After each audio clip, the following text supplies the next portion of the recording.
Training is all risk mitigation. What exactly the crew is going to need to be able to do, what they need to know to do those things, what's the most logical order to put all of this training in to help build that big picture for the crew. I'm Jackie Mahaffey. I am the Artemis II Chief Training Officer, and this is how to train for the moon.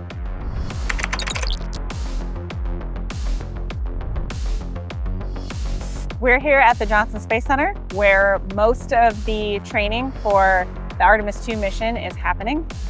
The Artemis II mission is the first time that we are putting human astronauts in the Orion spacecraft. They will be checking out all of the life support on Orion, making sure that everything that we plan to do in the Orion capsule is going to work really well so that the next missions, when we go land on the moon, we can focus on that new stuff.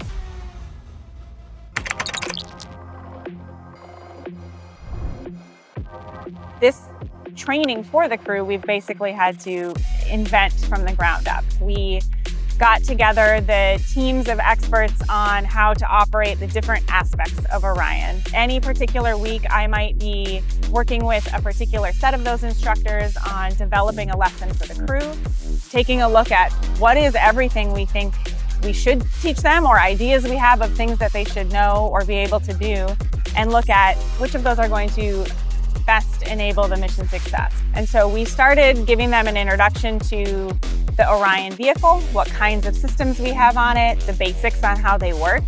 And then as soon as our simulators were ready and our mock-ups were ready, we were in them starting to actually get hands-on and see what does this look like to the crew, what do their displays look like, how is it going to be to run a procedure in Orion. We do integrated simulations with our flight control team and the crew working together for a particular part of the mission and driving what they're going to see on their displays, what they might see out their windows, and operating in that space.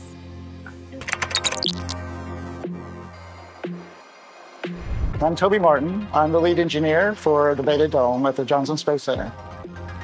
What we have is the cockpit for the Orion simulator.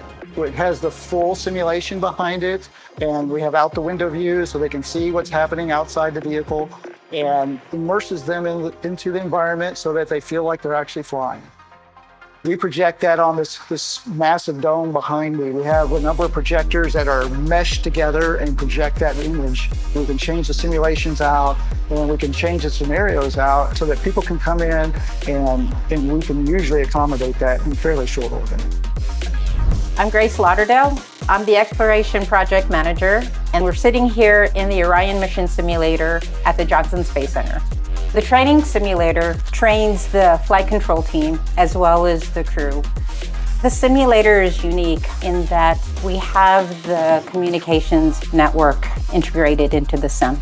When we interact with the crew, it's usually to help them understand if something doesn't act right. We have instructors in another room that throws all sorts of malfunctions in there so that they're ready to solve any problems that we throw at them. They have procedures that they follow so that we help execute all of those malfunctions for that training event.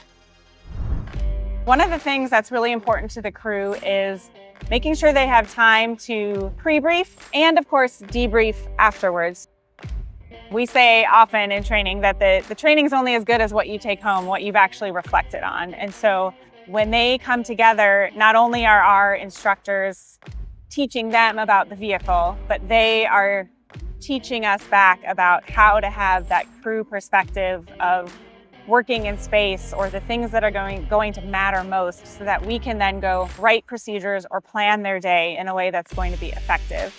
Putting them in a scenario and getting to see how they problem solve together has been a really cool experience.